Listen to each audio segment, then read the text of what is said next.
এখন আমাদের দেশে যে মেরাজ নিয়ে আলোচনা শুরু হয়, অধিকাংশ আলেম মেরাজ নিয়ে কথা বললেই সর্বপ্রথম কথাই হলো আল্লাহ তাআলা দুনিয়া থেকে প্রিয় নবীকে আরশে নিয়েছেন এবং রাসূলকে আরশে তুলে তারপরে মেরাজের আলোচনা এবার শুরু।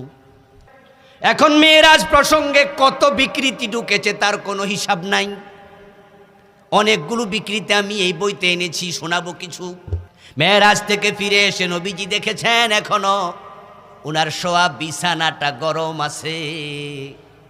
হাদা কিযবুন কাবীহ, এই কথাগুলো মিথ্যা, চরম মিথ্যাচার। নবীজি সাল্লাল্লাহু আলাইহি ওয়াসাল্লামকে আরশে আজিমে নিছে, এমন কথা আমার দেশে এত বেশি প্রচারিত, কেউ কেউ তো বলে জুতা ফায়ে দিয়া উঠছে। বরং লোকেরা আরো জঘন্য কথা আবিষ্কার করেছে।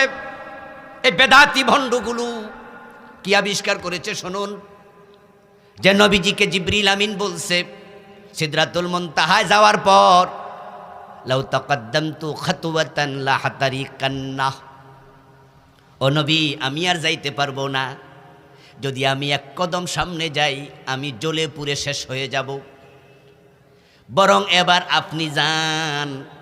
জিবরিল আমিন আর যাইতে পারে নাই, পরে রাসূল আরশে আজিমে চলে গেছে। আমার দোস্ত, এটাও হাদিসে মাউদু, হাদা কিযবুন কাবীহুন, এটা একটা চরম মিথ্যা কথা।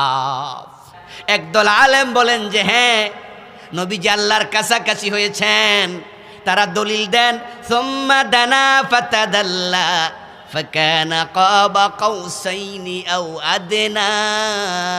এই আয়াত দিয়ে বলেন যে নবীজি আল্লাহর এত কাছে গিয়েছেন যেন ধনুকের দুই পাশ যত কাছাকাছি, বরং তার সে আরো কাছে আদনা। তারা বলেন আল্লাহর একবারে কাছে গিয়েছে, তার প্রমাণ এই আয়াত।